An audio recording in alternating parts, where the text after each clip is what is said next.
Now we're going to review the amendments to the fur-bearing species rule. So I will hand this over to the commissioner to guide us through that. Okay, so there's a lot of information here, and I would ask that our general counsel come up and go through it. And I will just tell you that I depend on Catherine's counsel, no pun intended, when it comes to all issues, but especially anything to do with rulemaking, legislation, so on and so forth. So she's going to go ahead, and I will get out of her way. So the first thing that I wanted to do is walk through some of the proposed changes in the fur-bearing species rule. The format follows the rulemaking format, which is that if language is crossed out, we're deleting it, and if it's underlined, it's new language. The first change is under the authority on page 1.3. Essentially, we changed the application of the rule to focus not only on all persons who take or attempt to take fur-bearing animals by hunting and trapping, but by anybody. And part of that is that the definition of take is very broad. It's defined in statute, and it would cover things like pursuing coyotes, the aid of dogs during a training season. We then jump into the definitions. Most of the definitions that have been changed in this rule are taken from, or they're based on language that was already in the bear hound rule, section 7 of 10 VSA appendix. And so we use that as somewhat of a template for this language. The first definition that we added was the definition of a company.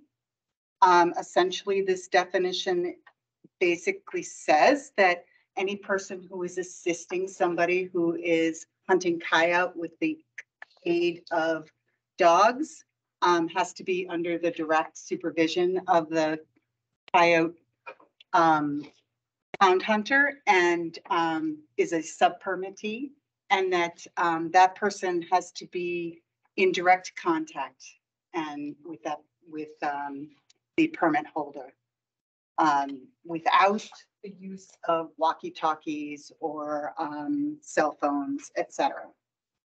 The second definition under 3.2 is for bait.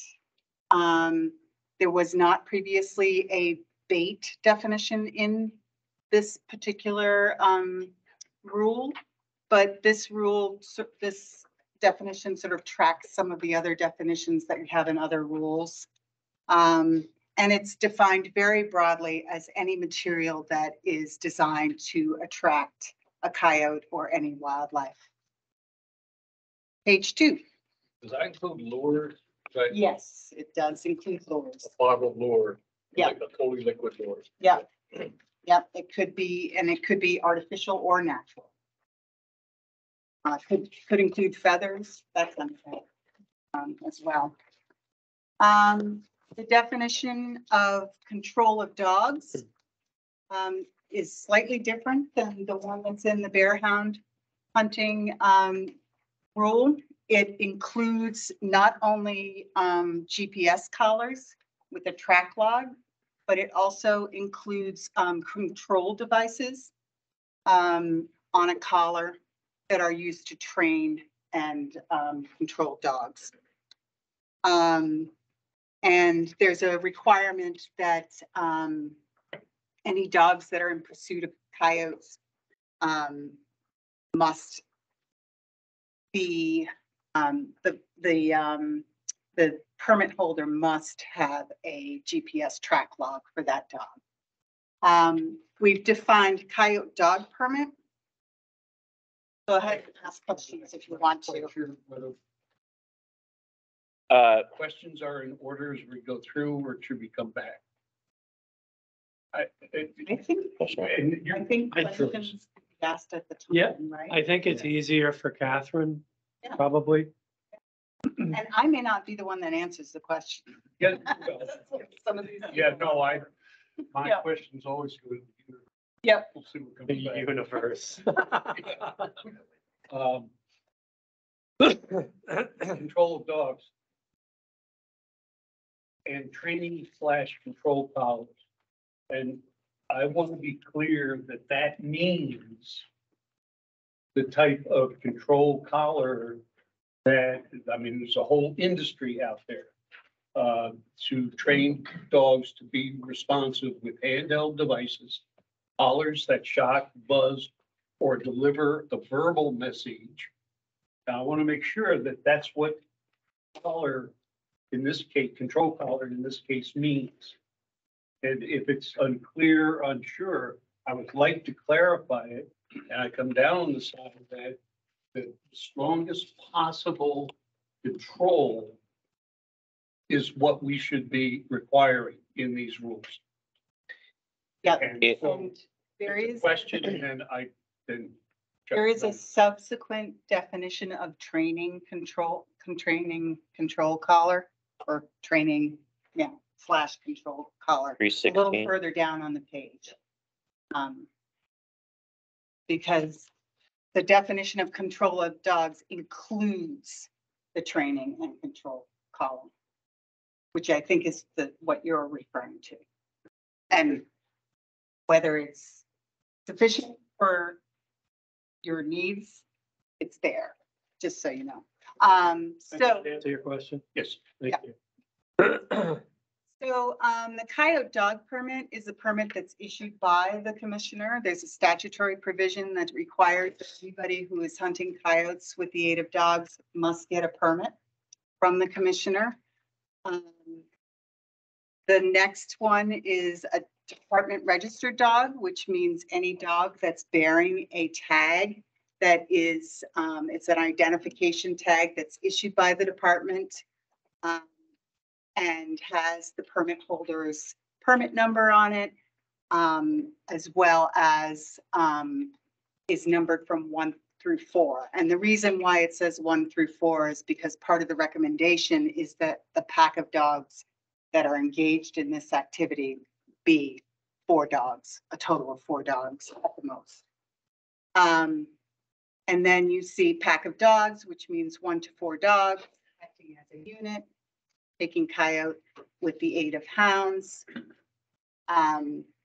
We also have included under 3.12 and 3.13 definitions of the public highway and public trail. Public highway is defined very broadly and includes class 4 roads, all of which all highways are shown on maps in respective towns, which are made by. The maps are generated by the Agency of Transportation based on the input of town maps as well as AOT roads. So public highways don't include foot trails or private roads. Public trail is defined much more narrowly as a pedestrian footpath on Vermont state land, which is open to the public and is mapped and designated by the managing agency or department. Really? Oh, go ahead. Yep. Question, that isn't how I read, the concern in that it did not stop with state trails. It went to, in my area, the trail that goes from Putney to Grafton is called the Pinnacle Trail. And people, use it in large numbers. It's privately owned by a nonprofit that I'm a member of. That is not part of this definition.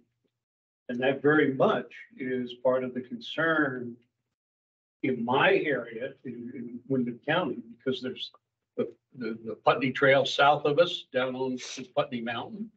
And there are other trails out in the western side of the county related to the ski areas and the bikes and hiking trails out there. So why, as I read the act, or my understanding, and I could be wrong, it included all public trails that the public uses. That was the concern, not just state trails.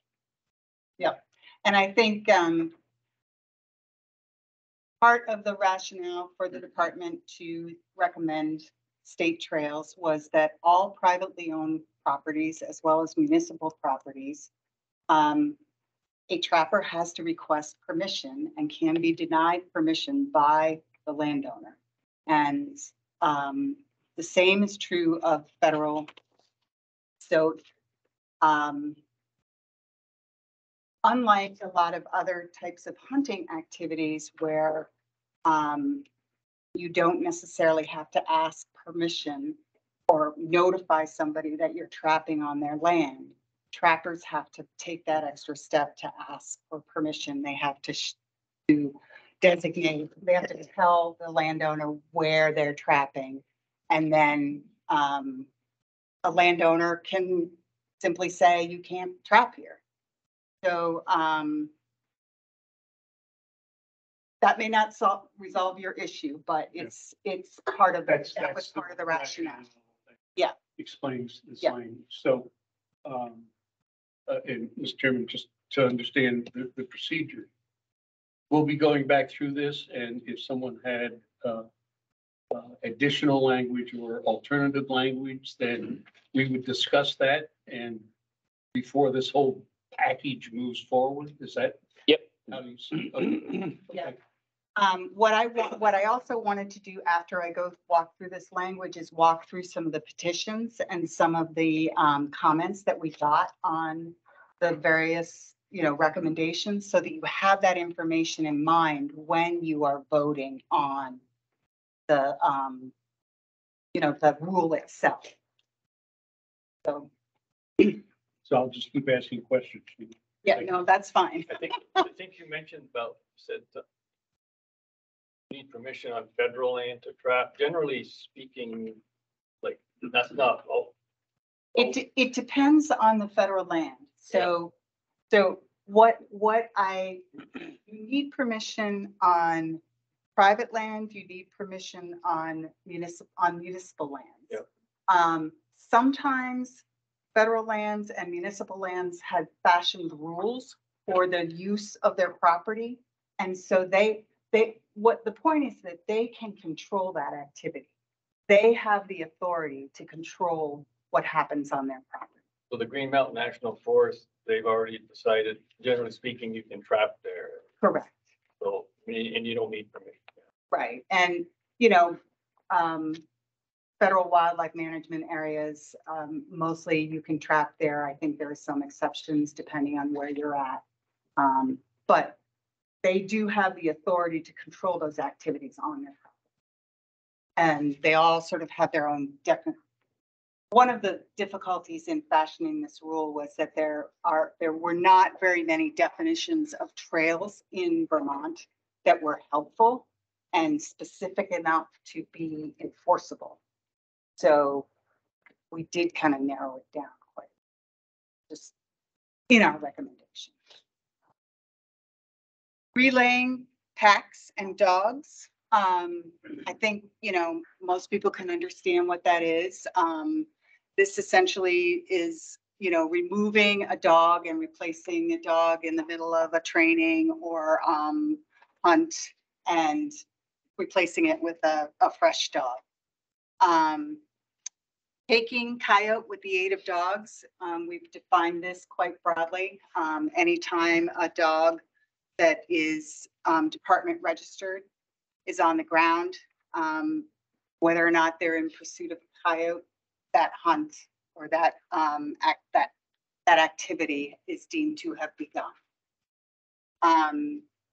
And here we have the definition of a training or control collar, which is defined as any family of collars that deliver electric stimulation of varying intensity and duration to a dog via radio-controlled device and is incorporated into the collar.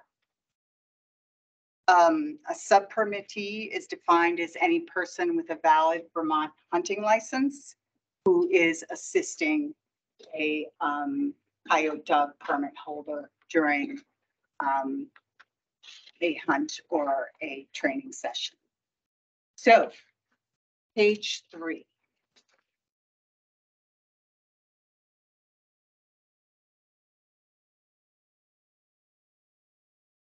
We have, we defined unregistered dog as a dog that does not have a valid number department registration dog tag as described in 3.9.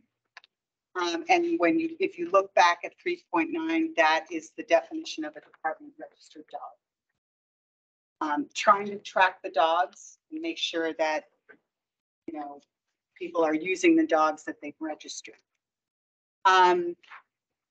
Then we get to restrictions, and we pretty much left the restrictions that are in the rule already there.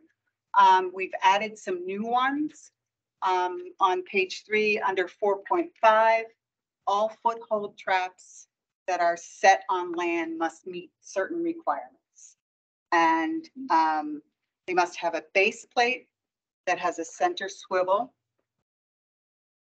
mount with a free moving chain, and then an additional swivel that allows for mobility for a captured animal. They have to be anchored, has to be a minimum of 18-inch chain length, and they have to be padded, offset, laminated with a minimum jaw thickness of 5/16 of an inch, or they must fully encapsulate a foot. They have to have a spread of no more than 6 1/4 inches measured inside the widest expanse of the jaws. And if a foothold trap is triggered by downward pressure, it must be adjustable for pan catching. Before you move on. Yep. On C. Yep. I think that should be padded or offset or laminated, not and laminated. It's an or statement with 3 different.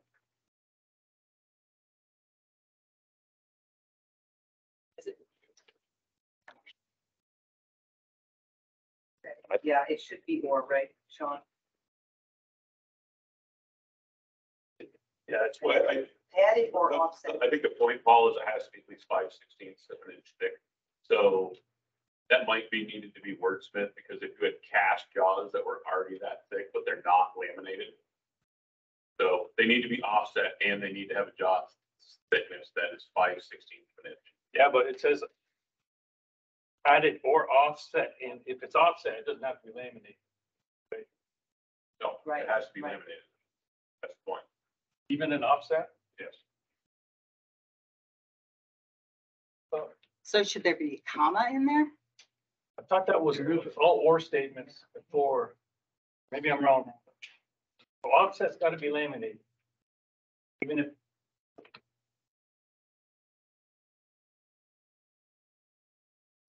Mike Scott isn't here, is he? With the traps. Yep. Be anchored with a maximum of 18 inches, I think. Did you say minimum? I should have said maximum. Okay, I just wanted to verify that. Because it is maximum. Original said, foothold traps must be added or offset, comma, laminated, comma, or have jaws with a minimum thickness of 5/16. That just was our proposal. I mean, we can modify that, but that was the original proposal. That's a little different than what. It's a little different than what's written here. Stated right now. And, yeah.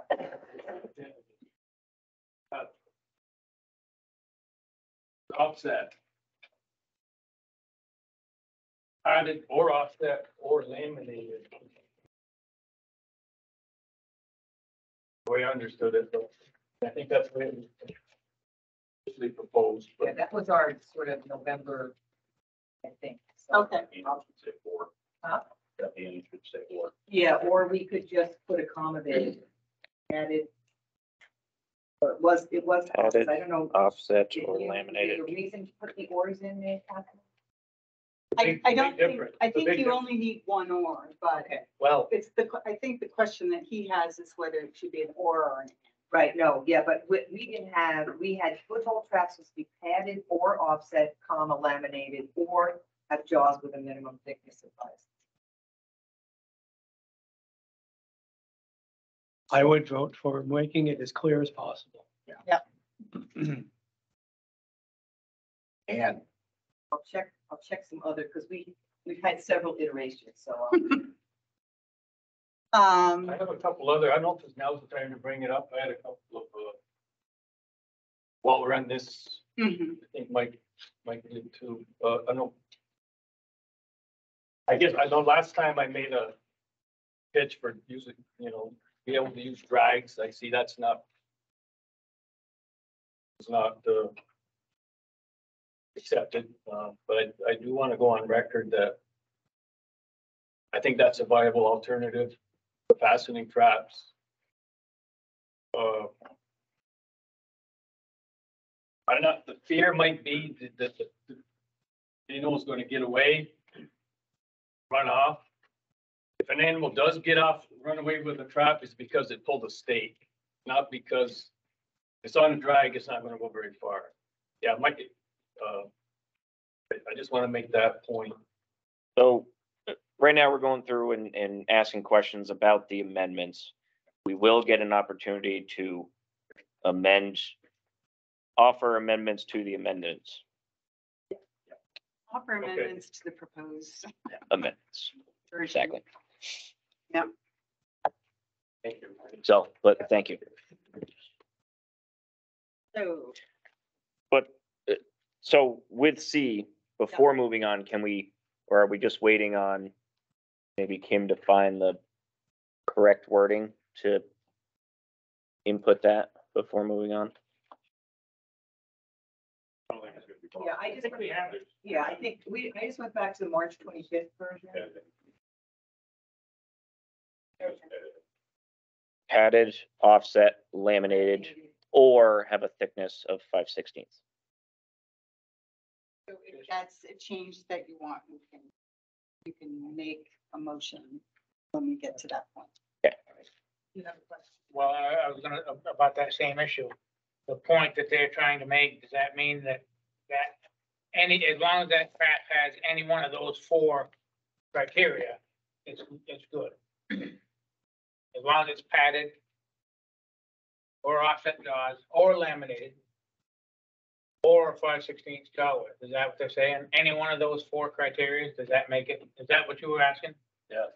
Yeah. I don't know what a comma means, to be honest now. I know what or means. I know what and, I don't know, I'm not sure what a comma means, so that's what I'm trying to get clear. They're added to. Meaning they all apply equally. And they all apply. So you have to add the conjunctive word, be clear about what you need. You might Sometimes even have to do break it grammar down today. into a second sentence or, C or D in order to be clear. That was very good, David. We knew we were gonna be doing grammar tonight. I have a horrible vocabulary, but that was very clear. Thank you. Today is a new experience. So, are we ready for page 4? Yes.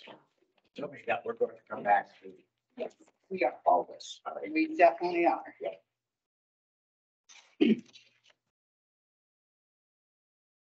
Um, 4.6, is that this doesn't really change the existing reg, except that it, conforms the language with some of the other language that's, subsequently in this rule about 60 square inches. So instead of saying over 8 inches measured inside the widest expanse of the jaws, it's no greater than 60 square inches, or it's, you cannot set a body gripping trap with a jaw spread greater than 60 square inches unless the trap is 5 feet above the ground or under the water. So the new sections are 4.7, 4.8, and 4.9. 4.7 essentially states that no meat-based baited body gripping traps shall be set on the ground unless placed within an anchored enclosure with the trap trigger that is at least a foot away from all openings of that enclosure. Meat-based body gripping traps with a jaw spread of up to and including 60 square inches can be used on land if the trap is placed at least 5 feet above the ground. And all meat-based bait must be covered at the time that the trap is set. And then there's, you know, it says you can use a variety of different coverings. Then we get to the trapping setbacks. We distinguished between foothold traps and body gripping traps. The first provision says that no foothold traps can be set on or within 25 feet of a traveled portion of a public trail or highway unless set in a culvert, in the water, or at least 5 feet above the ground. And this setback requirement shall not apply to public trails and class 4 highways on wildlife management areas. The body gripping trap setback is similar, except that it's 50 feet. And there's also an exemption for class 4 highways, public trails located in wildlife management areas. Why the exemption for wildlife management areas?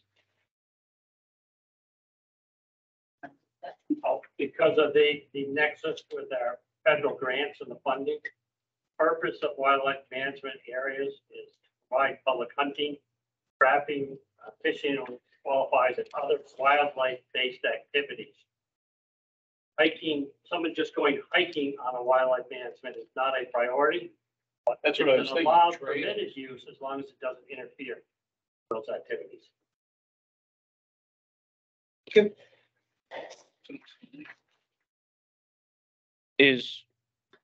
So trap setbacks B regarding body gripping traps within 50 feet, unless it's at least 5 feet above the ground in the water, whatever.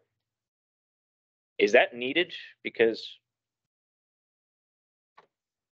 if I can find the section 4.6, body gripping traps need to be at least 5 feet off the ground or in the water.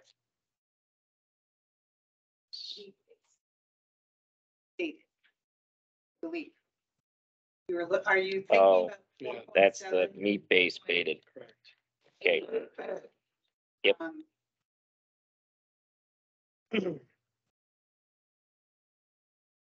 Make sure I've given you the right section. Yeah, Yeah, that makes sense. is that right? Yep.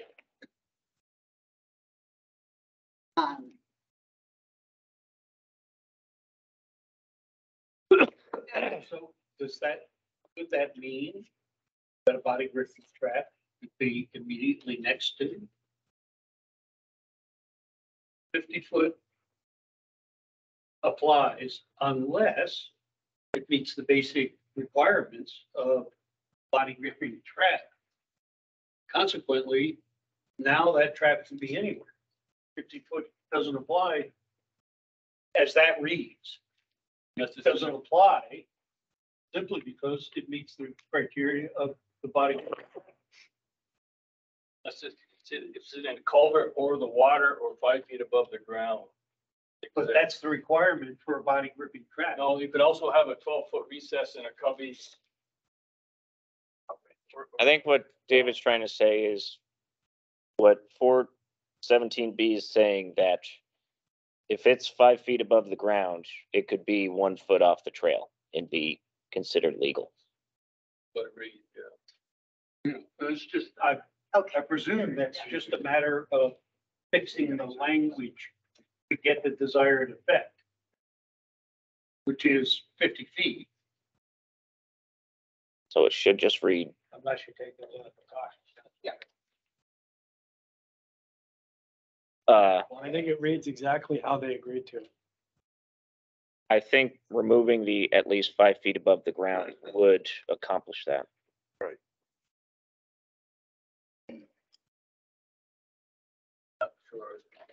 It's 5 feet above a ground, you're not gonna catch a dog. So that's why That's it's why- exempt from the 50-foot rule. I think that was the rationale. That's the rationale, yeah. So To prevent, Don't think Kim and Sean heard that Sorry. discussion. yeah.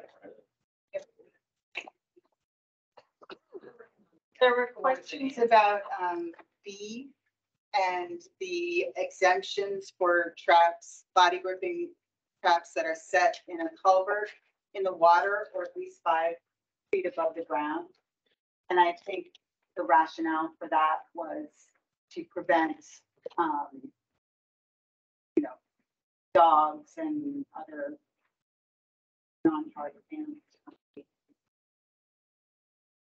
But I think it gets at trails on private lands, that this is designed to minimize any kind of risk by having body gripping traps, baited body gripping traps off the ground.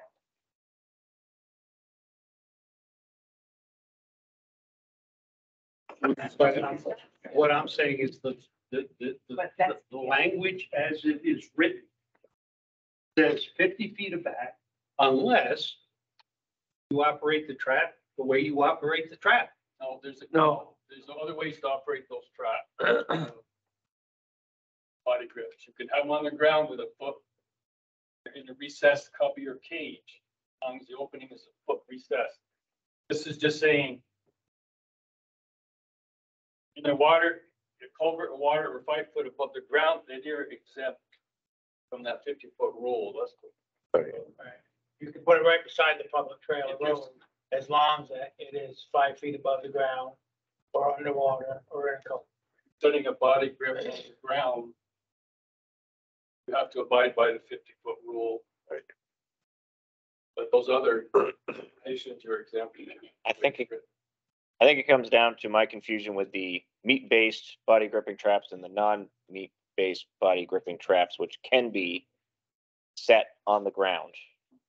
And what this is saying is if you're setting a non-meat-based baited body gripping trap, it needs to be 50 feet away from a trail.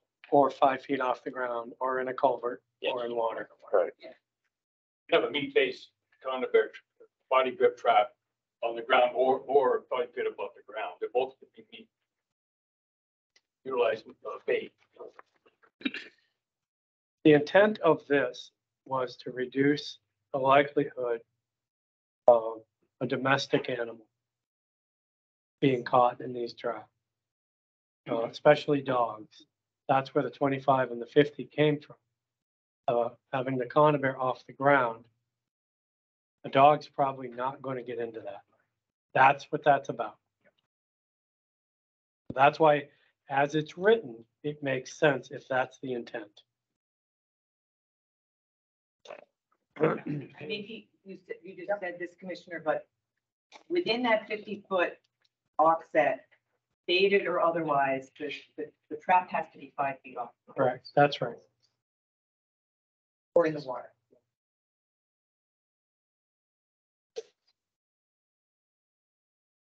So, David, if you wish to see a total 25 or 50-foot ban of any traps, then that would be something we look at when we present our own amendments. Yeah, I guess my concern is that, as I read that language, don't read that paragraph. I mean, it doesn't do it. Just allows what's allowed if you do it this way. No, outside of 50 feet, you can put it on the ground. It's, There is a distinction. Okay.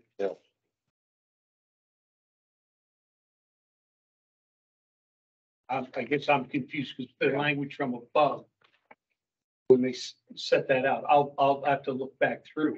And I will keep that observation in mind. I have to look back through because I thought that, body gripping traps using meat as a bait were required to be 5 feet above the ground. Oh, they're not. In a culvert or in the water. No. And set them on the ground under certain conditions. Yeah. In a recessed box or cage. Yeah, no, Yeah, it's confusing, even as a It's trapper, confusing, 'cause, it's right, a lot to take in. The- There is a distinction there, what you're thinking isn't quite right, we'll get to that. Okay. Later, but. and there's other baits that are allowed. It's really no meat-based baits. There's other types of baits, so. It does. Yeah, well, prohibit that's. those. Yeah. The meat-based trap. So, shall we move on to the next page? yes, Continue. Right from the top, though, I must, that very first.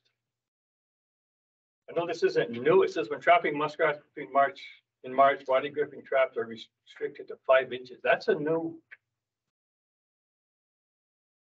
When did that come about?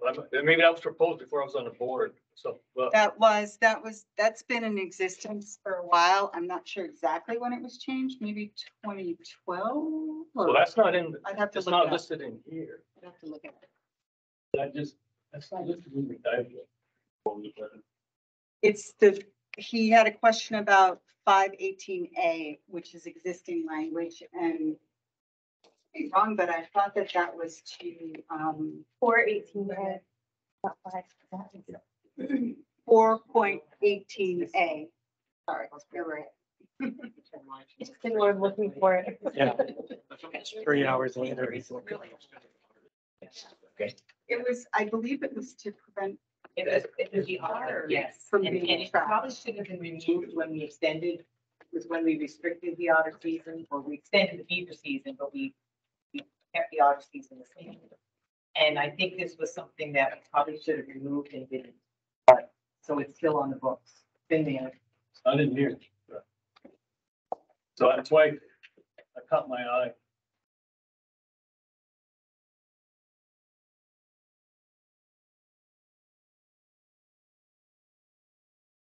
All right, so 4.18C and D are simply just trying to make the language a little clearer. Doesn't really change the intended meaning of those sections. A person shall not set a trap within 10 feet of the nearest point above the water of a beaver house or dam during the month of March. I think that was something that came about when the otter season was extended, and it was to address that. And then the first part of D just seemed a little confusing, so made it the prohibition, not to interfere with dams and dens and houses of beavers. Bobcat, otter, and fisher. The language under A is just amended a little bit to track some of the language that is in the other section, 36 square inches inside the widest expanse of the jaws. And then there's a provision under D that's been added to allow folks to keep any edible meat of bobcat, otter, and fisher. Those are animals that are turned into the department. The pelts are turned in for testing and so on. And any questions about that? So How would you keep the edible meat? You turn in the carcass, you bone it. Bone it. People actually eat the especially Right. bobcat, yeah. You gotta turn in the carcass. Well, they can still turn in the carcass after they remove the whatever. Just edible bone out there the is. meat. Yeah. Yeah.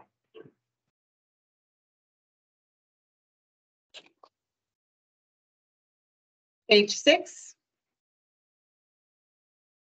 This is when we get into the meat of taking coyote with the aid of dogs. The first 2 sections are really just about the purpose and the authority, cites to the new statutory provisions related to taking coyote with the aid of dogs. The next section, 421.3, really talks about licenses and permits and the requirement that anybody who intends to train, hunt, pursue, or harvest coyote with the aid of dogs must apply for a permit from the commissioner.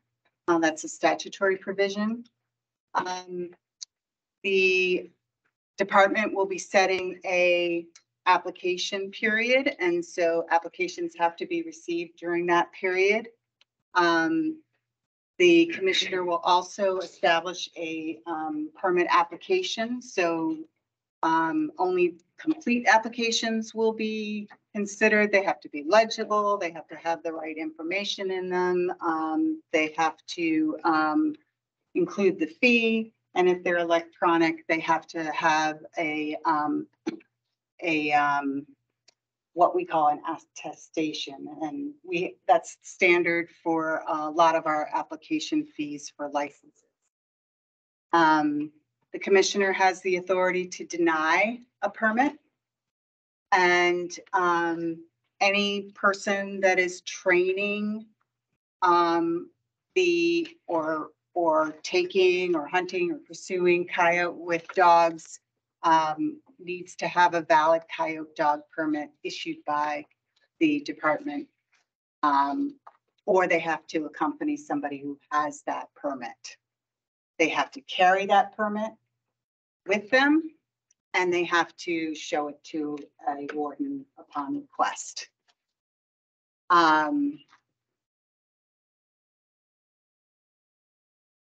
The 100, and that's the number that I have in mind, the permits that could be issued. Is that set in statute? Yes. Yes, it is. Okay. Yeah. So it does not need to It's show. not variable. Yeah. And what about a landowner? I want to see your hounding permit. Does it? It actually says that there. It has to be provided Just to a said landowner. I mean, ward. Yeah, I did say warden, but it does, in the rule, a landowner can request that. Says warden, landowner, or law enforcement officer upon demand. Top of page 7, first line. Second line, actually. So the number of permits at 100 cannot be changed. It Not cannot be without going changed. back to the legislature. Which is part of the reason why a little bit further down, we have a section that allows us to do a lottery so that we can fairly distribute permits if there's more than 100 applications. So under 6, coyote dog permit holders have to have a valid hunting license, and they have to have department registered dogs. And then 10% of these permits can be issued to non-resident hunters.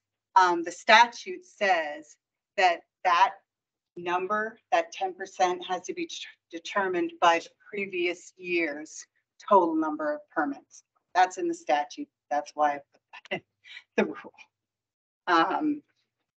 So a little odd, but do it that way. The lot. Become 9, and Well, the first year is gonna be hard. And then, yeah, 100 requests, 10 non-resident. Then it's 10% of 90, so it's non-resident permits. Yeah. They're stepping down. I know this isn't, again, No. something Yeah. we can change, but keeping it at 100 permits, first year, 100 hunters will get it. Say there's 50 other coyote hounders who didn't get a permit. They're sitting with their dogs, their equipment. They'll likely sell their equipment. Their dogs become house dogs, and they might not apply for a permit the following year. So it's capped the amount of hunters at 100, regardless. That was the In a way. legislative intent. If we're pattern this after the hounding rules, are all 100 hounding, bear hounding permits issued every year? I think last year was The 131, statute, there's no statutory right? Yeah, there's no cap on the bear. there, Okay, That's right. only. It's over 130. I believe that's the number. That's how, is Chris here? You know? That sound right? We're also, able to do a lottery to provide, some benefit to veterans and, certified citizens of Native American tribes that are recognized by the state. So I don't know if that's something that we'll need, but it's in there just in case. The legal means for taking a coyote and harvesting a coyote include muzzleloader, gun, bow and arrow, or crossbow. And there's also a provision that any person who takes coyote with a crossbow or bow and arrow has to provide documentation that they either have an archery license or a prior bow education course. And it could be in another state or province, and the commissioner has the authority to approve those provinces and states. Under dogs and packs. I'm sorry. No, go ahead. No proof of having a prior archery license, having it passed a bow hunter education course. Don't they have to be licensed as a hunter in this state? They do, and to there's, kill a coyote? yes, there's actually a provision in 6 that to have a valid Vermont hunting license. small involving in archery. You also have to show. I was gonna say, you would need an archery tag also. That is not right. That's what it Is that says. right? That's not what it says. Need a hunting license. The intent behind this is because if you go back far enough, the only thing you actually need is a bow hunter safety course for your hunt. This is the department's basically trying to make it so if you hunt with a bow or a crossbow, you have to have the education behind it. That's the intent of this. Shows up in every rule that you guys have seen for the last, I mean, you know how long. Right, but if someone intentionally goes out to dispatch an animal, even though it's he or she is trapped, they should have that necessary tag. They, in fact, should be required to have fulfilled and hold an archery hunting license. They Yes, do. but they don't need the archery hunting license to do what you just said. So if I decide to go out and bear hunt with my bow, I have to have had a previous bow license or archery education, but I don't need a bow hunting license to shoot that bear with my Just bow. a hunting I just license. need the hunting license. And And in the this bear case, tag. they need a hunting license. Yeah. In order to, hound.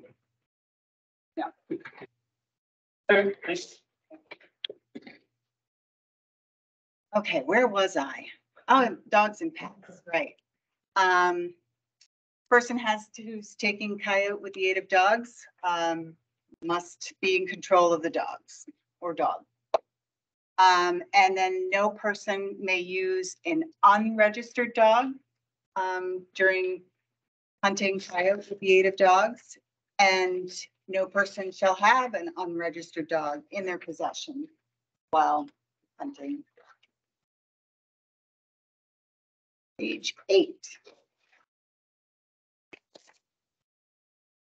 All dogs that are on the hunt have to have a department registered dog tag with identification and the name and address and telephone number of the owner on the collar. As this is written, person shall not take coyote with the dogs unless the person is in control of the dogs. We're back to the collar. Yep. And that's the control collar. And we're back to the GPS and the unit plus the control collar, which is the definition. There are a number of dogs that you registered. You can only have up to 4. Jay, do you have a question? Yeah, I've got a question. So if I have 10 dogs, do I have to register all 10 dogs? Or do I just have to register 4 collars? How does that work? Can you switch a collar between dogs? Yes. Just not during the hunt. Okay. So I have 10 dogs, but I only need 4 registrations? Correct. Okay. You can just switch the collars. You could switch the collars, but Other dog is right, registered now. and that's why you can't have unregistered dogs with, because you know, you've got to have a way to You can enforce switch that. the You don't want to you don't want people relaying because they're switching collars. So you only can have those 4 dogs with you that are registered. Is that mandated for just 4 dogs through? Or 4 dogs, was mandated no, proposal. no, that was the statutory provision did require us to recommend how many dogs could be used. And it did, I believe that it also said that we needed to prohibit relaying.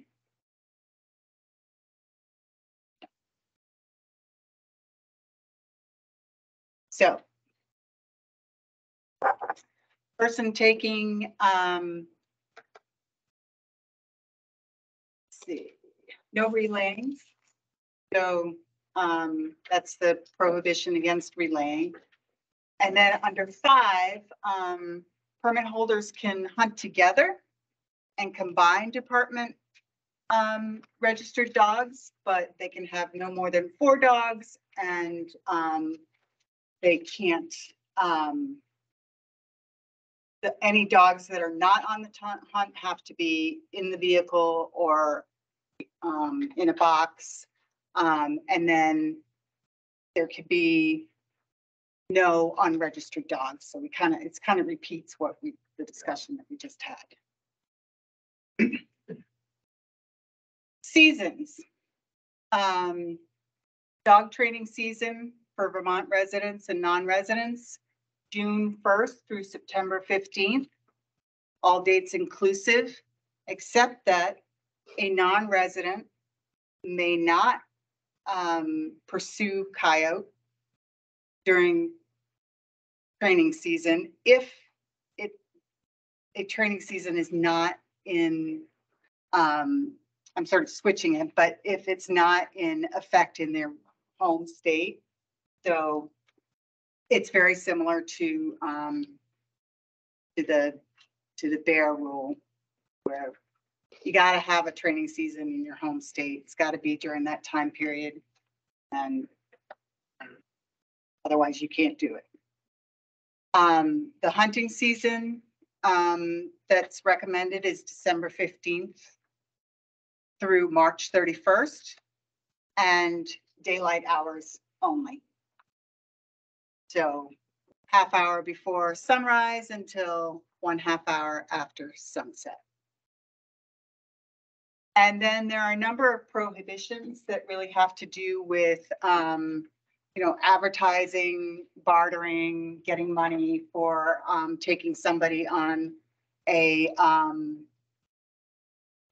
hunt for coyote with the use of dogs, not having possession of an unregistered dog. That's kind of repetitive, but it's there again.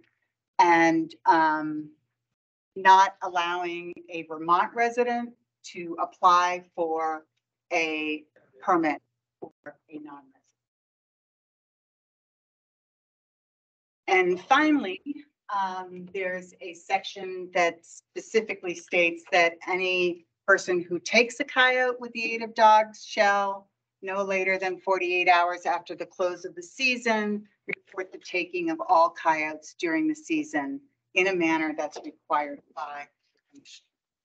Going back to 4/21, 4A and B, so the training season and the hunting season, those were dates that the department has recommended. They weren't set in statute, correct? Correct.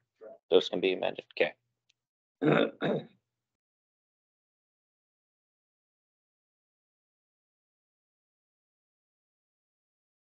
Fine.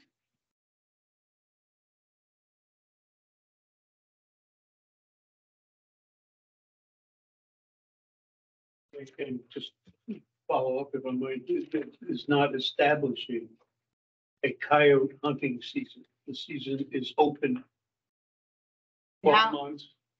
Yeah, and now it there's will no remain season. Open except hunting coyote with hounds. That's That exactly you're right. establishing a season. That's correct. It's December 15th through March 31st. So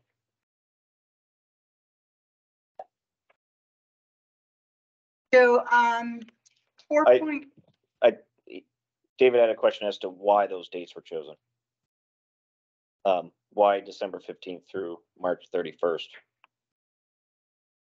The after muzzleloading season is over. Then through March through basically hare hunting season. Keep things more enforceable and on the landscape. That's how we set that last date. Archery season is the 15th. So after that period, so we're not having people interfere with that. So up at the E, you can hunt. Don't you hear through the archery. That's where we said. That's our proposal. So it's not a biological time frame. Not responding to Just deal with hunters, trying to reduce conflicts among the hunters out there.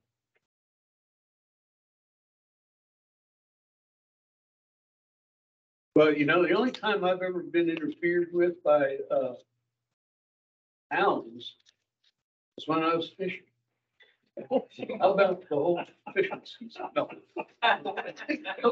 Steal your fish? You were fishing the Dog River? Yeah, on river. Oh, they just friendly, come over. Those fish hounders, they Yeah. It, not to stay on this season thing, but so the only reason that there is a break between September 15th, end of training season, and the beginning of this season is deer hunting.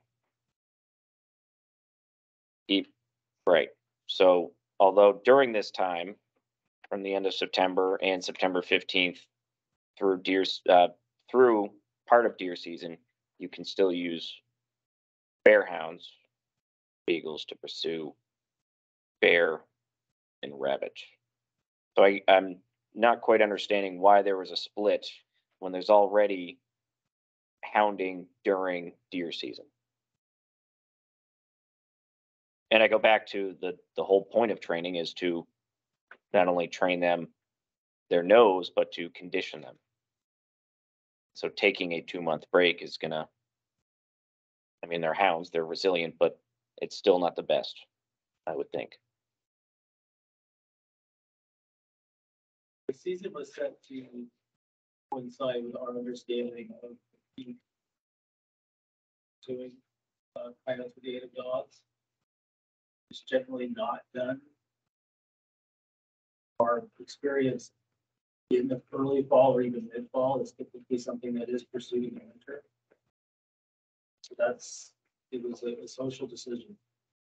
We had two people that were well experienced with hunting with dogs for coyote on the working group. They seemed agreeable. I don't know what board members were there, but there was some discussion about this. They preferred most likely to run when there's snow on the ground.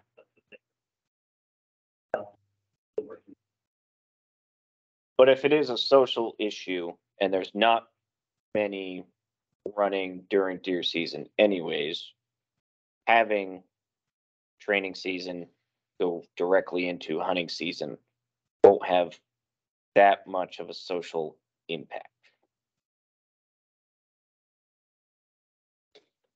Correct. I'm not sure there's anyone in this group qualified to answer that question. Okay, understood. I'd say the assumption. That is, that's it on the seasons I have for now. From Jay Sweeney here. Go ahead, Jay. So maybe somebody can enlighten me here. What is considered a hunt as far as when is it considered a hunt or a pursuit is over? And when does a hunt or pursuit start? And the reason I'm asking that is I'm just looking at the instance, and I take 4 dogs and I go out at 8 o'clock in the morning and I start running some coyotes and don't end up killing them or whatever. And so I recall my dogs. I go home. I have lunch. That hunt's over. Can I now take 4 more dogs, go back to that same area and start a new hunt? What defines the starting and an ending of a hunt? Is it the day? An area? I mean, what? You see what I mean? Question. Yeah, Very good.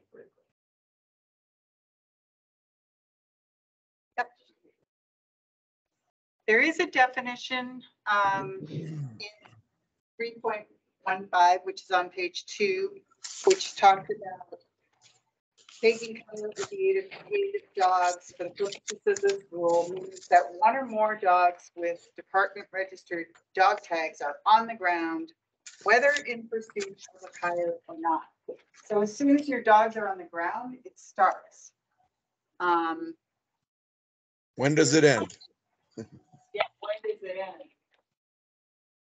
Well, If I I mean- pick up all of my dogs, if I recall all my dogs and I pick up my dogs and I go home at noon and have lunch and come back at 1 o'clock with 4 different dogs, is that now a new hunt? Can I do that? Yes, yeah, I would think so. Is that clear? I don't know how you could make it work. Did he hear the answer? I mean, Yes. the bottom line is you can't have more than 4 dogs with you. So even if you're walking your dogs out of the woods and you jump another coyote, taking the same dog, you put them on a track with a different coyote, right? If you hunt, it's the same dogs. If you go home, your hunt is over. If you take 4 more dogs out and come back, it's a whole new hunt. I don't see how you could construe it in any other way. Okay. Okay. So you can do that then. Yeah. Okay. I just want to be clear. So you can't have like 6 dogs in the truck or the box. You only have 4.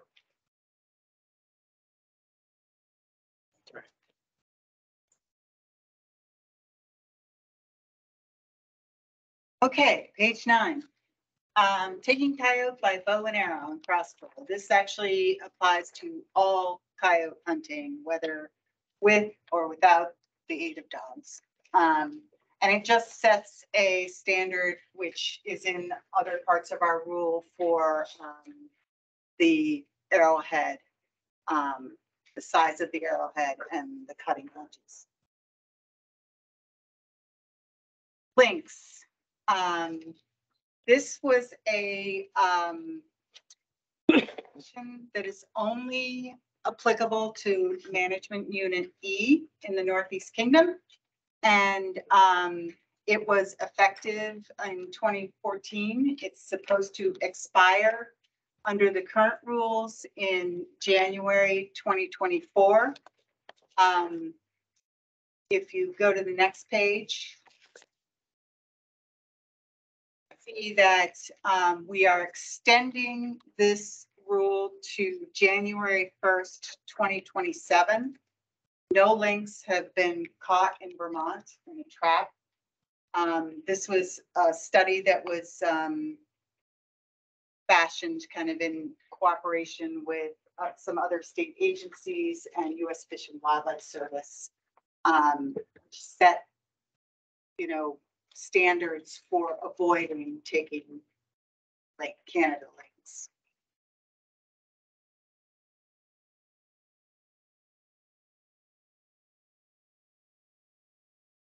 So is the evaluation of reliable evidence more effective or practical alternatives for avoiding incidental capturing and as the main permit application process report and delivered?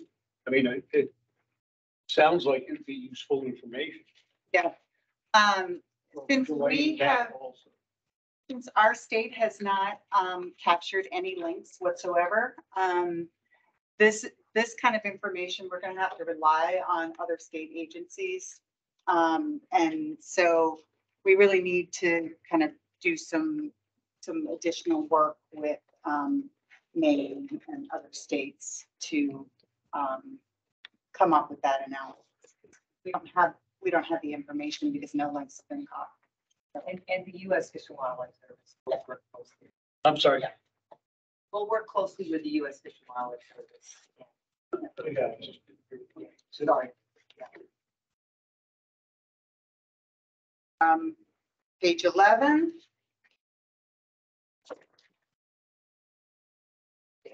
Oh, we can just page through, I think, to 15. 14. Oh, no, 14. 14. This just updates the coyote hunting season for taking coyote with the aid of dogs. And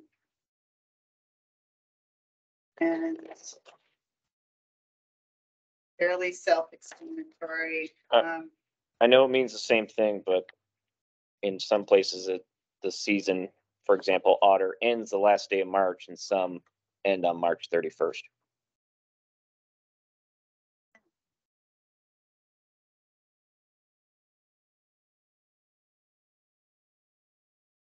Certainly make that consistent.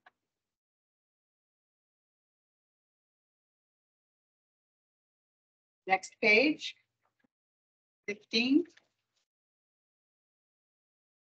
There is a provision in statute which allows, which actually directed Act 170 from 2017 and 2018 required the department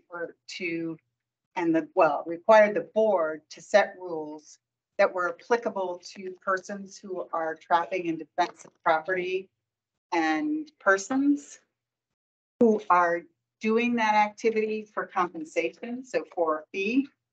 And so several of our trapping rules are applicable to those folks. And what this does is make sure that the current provisions that are applicable are still applicable.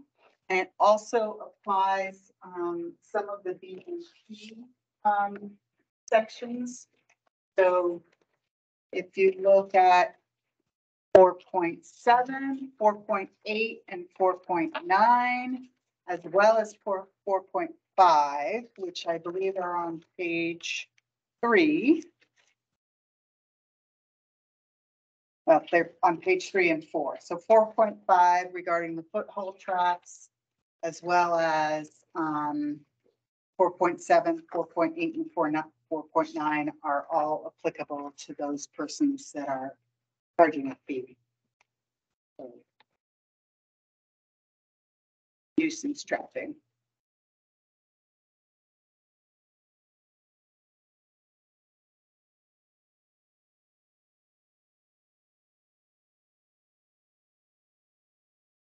Any other questions from board members? Just to note that there is an obvious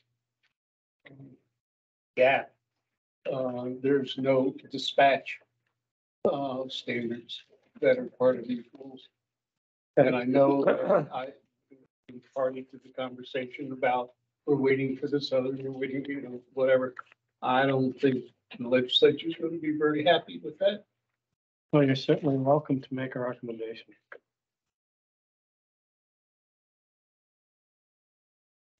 I did call the Association of Fish and Wildlife Agencies today to find out if they were actually working on recommendations, and they have a subcommittee that is made up of veterinarians who are developing dispatch guidelines, and that's why we tabled it. It was a unanimous vote from the working group, because we didn't feel we had the expertise to actually address it, and we were hoping that veterinarians would provide us with some guidelines that we could implement.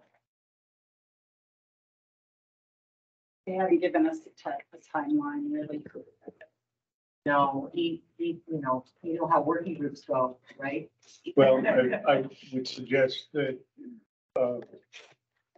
we've been asked to, and I think we have a responsibility to put forth a proposal. And it's not like we can't change it, nor that the legislature can change it if we get a recommendation from a national group that here's what they want to do. Now, in terms of having vets on there, that's fine. But I sure hope some of them are trappers, and some of them are hunters, and some of them are, if you will, atheists and don't hunt, trap, or fish. So that the discussion is around broad-based discussion.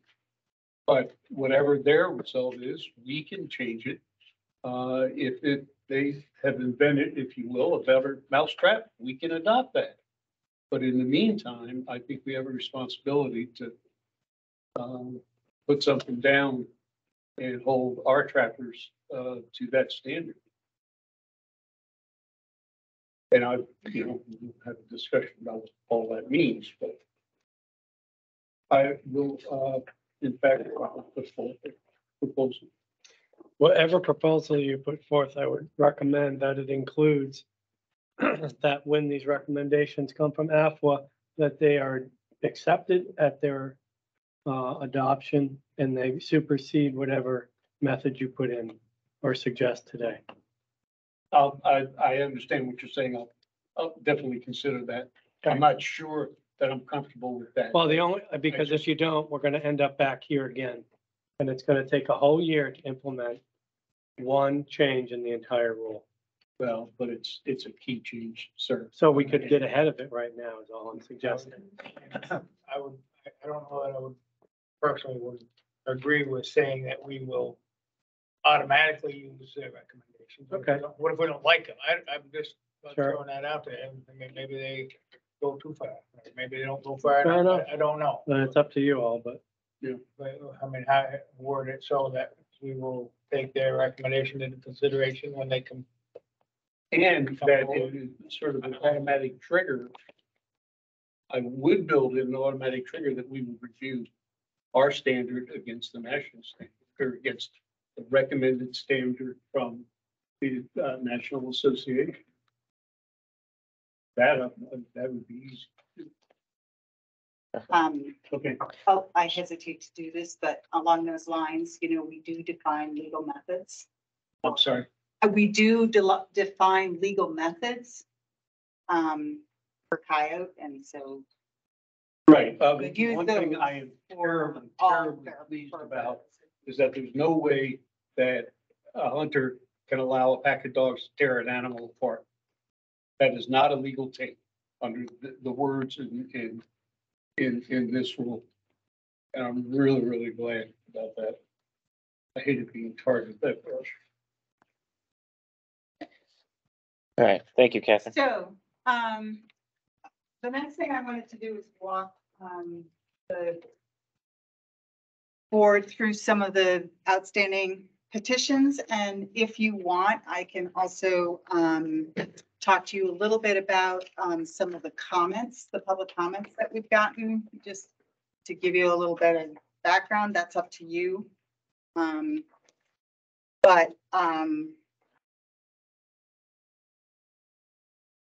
They. Mhm.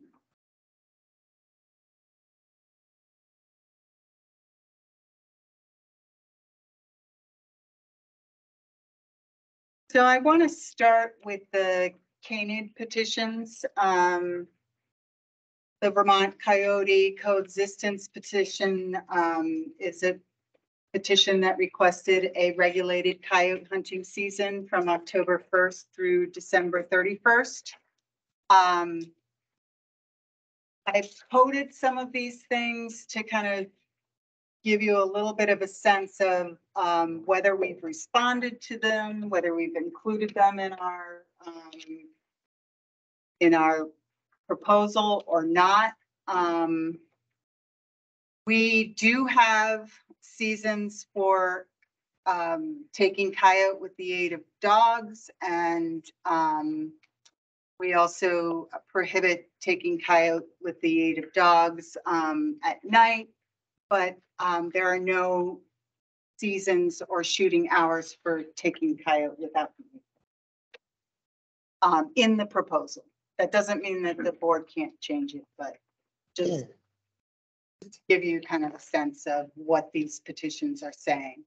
The Vermont Traditions Coalition. Catherine, Yeah. do we want to, because we're going to, or hope to, vote on either approving or denying each petition one by one, do we want to talk about each petition and vote on it and then move on? Or do you want to cover everything? I think you could do that. You could do that way, you know, assuming you're comfortable because you have been provided with all the public comments. Or we can go through the petitions and then some of the public comments and then do that one by one. It's really kind of up to the board. How does the board feel? I'll do whatever you want. And then go through public comment and then vote on them. Okay, continue. Just to kind of give you a sense of like all the information that we've been getting and the comments that we've been getting. The Vermont Traditions Coalition was to regulate the use of hounds for hunting. There were no real details in that petition. And as you know, after walking through the rule, section 4.21 is primarily about, you know, regulating hound hunting, and section 5.10 has the seasons in it. The Northwest Wolf Recovery Alliance is also a petition that's been pending. It requests that we also, like the Vermont Coyote Coexistence Coalition, that we have a season, and that all canids that are killed in Vermont be checked in a way that's very similar to deer and bear. Checked in canids that meet certain regulatory criteria. They're requesting that they be tested for DNA analysis. I think it's questionable whether the board actually has authority to direct the department to conduct a DNA analysis. We have done it in the past, and I think we will continue to do it when we feel that it's justified. Mark can speak to that more than I can. There's also a request that there be a 2-year canid hunting moratorium imposed when a wolf kill has been documented. Night hunting for coyotes should be prohibited under their request. And the coyote hunting season should be shortened, and they're also requesting bag limits. And then finally, they made a comment that Vermont's new wanton waste law should be strictly enforced for all canids. And we agree with that. In a way, that should be green, but I do want to note that the 10 BSA 4923 exempts coyotes from certain wanton waste laws, and that's not something that the board has any control over. That's a legislative change. So I coded it yellow, not because we don't think that the laws should be enforced. We absolutely do, but the board doesn't have the authority to go beyond what the legislation does. And then let's get into the trapping petitions. The first one that we got was the Vermont Trappers Association, and their petition really focused on foothold traps. These are, some of these will look very familiar to you. You know, padded jaws, offset, laminated, or have jaws with a minimum thickness of 5/16. Next page, base plates. There are a couple of differences in the language that we selected. The swiveling devices in the chain, we have a swivel, we're requiring the swiveling device in the base mount and then in the chain. And then instead of having a minimum of 12 inches, we're proposing a maximum of 18 inches. And then under the Vermont Wildlife Coalition, they also submitted a petition that we wanted the department and the board to eliminate drowning sets, to restore the exclusion of traps within 10 feet of beaver lodges, and to return to the end of the otter trapping season to February 28th as opposed to March 31st. To be clear, the 10 feet in front of a beaver dam lodge entrance, It is in there for the month of March. It is not in there for the entire season. There is a provision under beavers and muskrats that you can't set a trap at the entrance of a beaver lodge. And I can give you that section if you want, but it is in there. I'm not going to go review the previous petitions. I think you can see those. Some of those we provided. If I could go back, it's really interesting that the request from the Vermont Trappers Association addressed the question that went through my mind. I forgot to ask you when we were going through this rule. Jaws minimum thickness of 5/16 of an inch, and then no foothold trap shall sit on land with a spread of more 6 1/4 inches. And then they include as measured inside the jaws. I don't think that's in the rule, because the question that popped into my mind was the 6 1/4 inches to the outside of the trap jaw, or is it to the inside? And I would just recommend, maybe I misread it, but I would just recommend that as measured inside the jaws be added. Or someone ensure it's there. It says inside. It says inside. 4.5 feet. Have a spread of no more than 6 1/4 inches measured inside the widest expanse of the jaws. Well, widest expanse of the jaw, that's different. Inside. There's wording inside, there's other wording that's different here than so, but I want to get to that later about padded offset laminated, but yeah, the wording, there's some different wordings here. You're right, but we want to go through that now. No, Yeah, I just, Yeah. there's definitely different wordings on that other issue.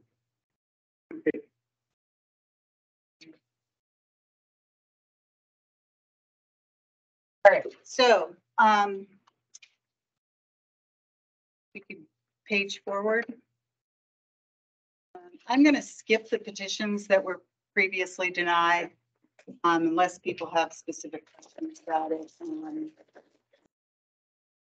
We did get stakeholder comments on the trapping and BMPs, protect our wildlife, submitted, pretty extensive comments, as did, they did those comments in conjunction with the Green Mountain Animal Defenders and the Humane Society of the Northeast. So they submitted a petition for trail setbacks. I'm going to get to that next. They requested that the board prohibit recreational and commercial trapping of bobcats, otters, fisher, and coyotes. That there be a determination of the maximum number of traps on a trap line. That gunshot should be the only available method of dispatch, and that body gripping traps should only be set underwater. That there should be prohibition against drowning animals in submersion sets, and that there should be mandatory reporting of all incidental takes, and they suggested requiring trap sensors, as well as considering, the current exemption for nuisance trapping related to landowners. And I believe towns also have the authority to trap in defense of property. So they also suggested setbacks be required on all public land. And their suggestion was 150 feet of any trail and 500 feet of any trailhead, 1,000 feet of any public campground or picnic area, and 500 feet of any designated wildlife crossing area. There should be, their suggestion was to include standard signage at trailheads and prohibit baiting trap with any bait, including lures and others that are visible from the air.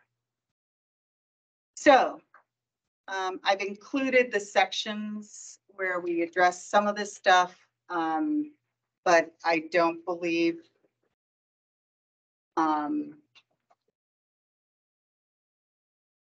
well, it's not all addressed in the department's proposal. So after the stakeholder meetings, we received additional comments from Protect Our Wildlife and Wildlife Coalition. I think the tenor of those comments were that there were no objections to the VTA position, but or petition, but the changes would not improve animal welfare. There was they indicated that they thought there were numerous deficiencies. They believe that the petition setbacks don't comply with the legislative mandate, and that the prohibition against baiting a trap with other bait that's visible from the air was not going to prevent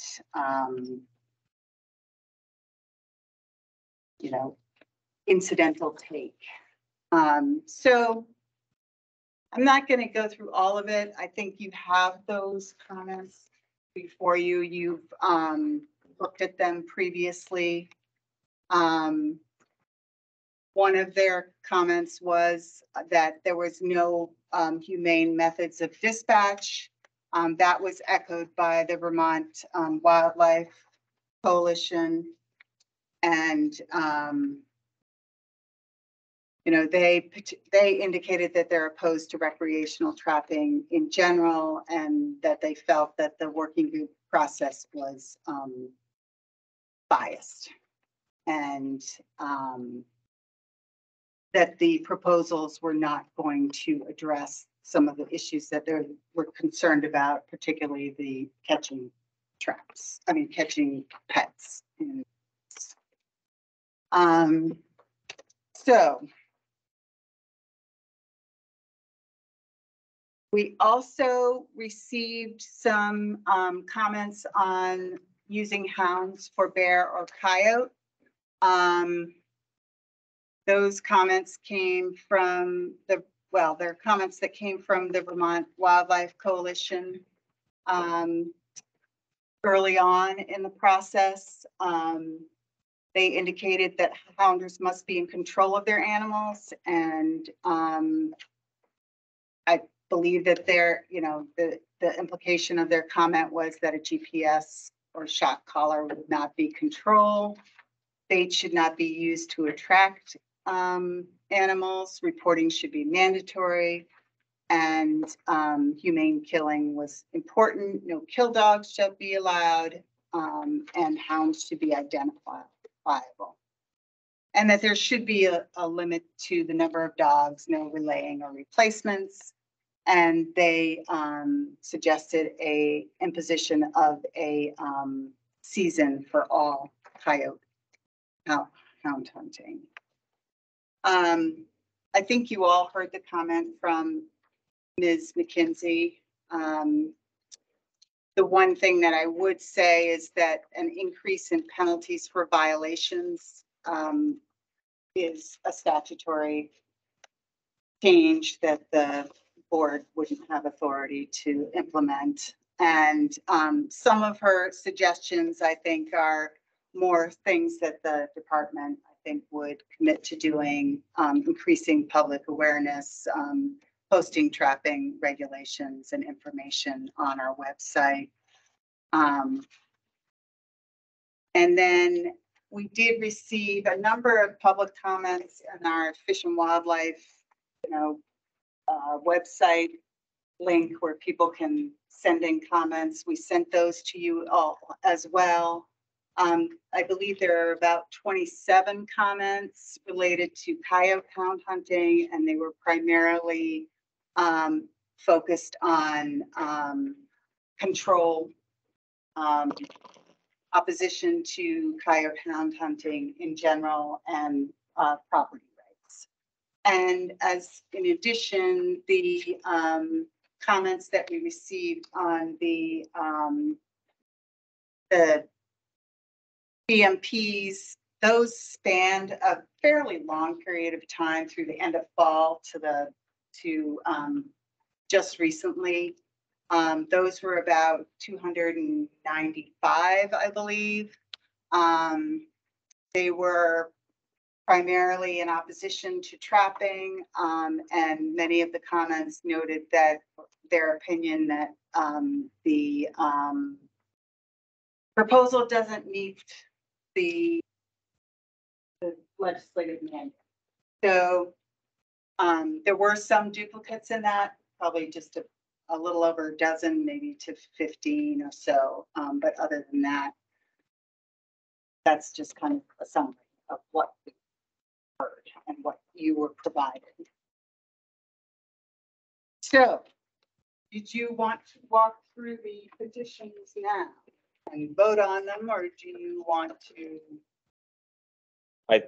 I think that makes sense. If the board agrees, go back through the petitions, vote one by one.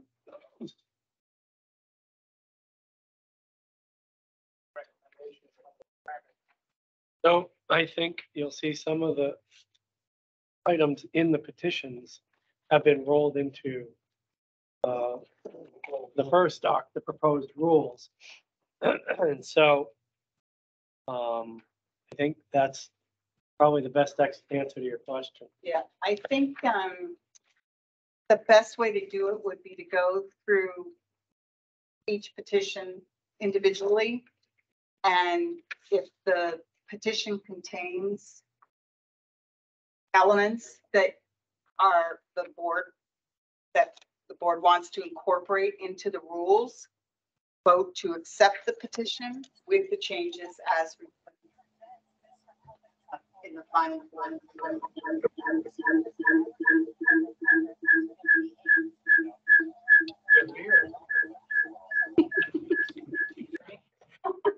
That is infinity right there. Actually, just a reminder to everyone who is joining us remotely, please do keep your mics off. We can get strange feedback like that when your mics are on.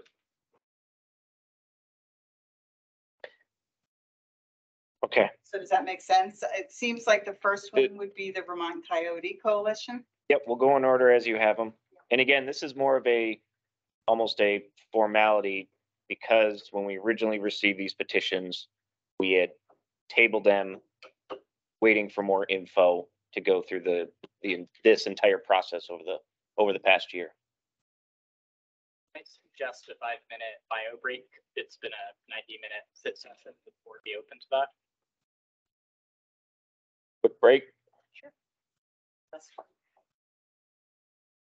All right. Well, back at 8:05. Folks, I'm going to pause recording during the break, but mics will remain live if that sounds good to you, Michael. Yes. Yes. You mentioned it now. You were getting into more. April,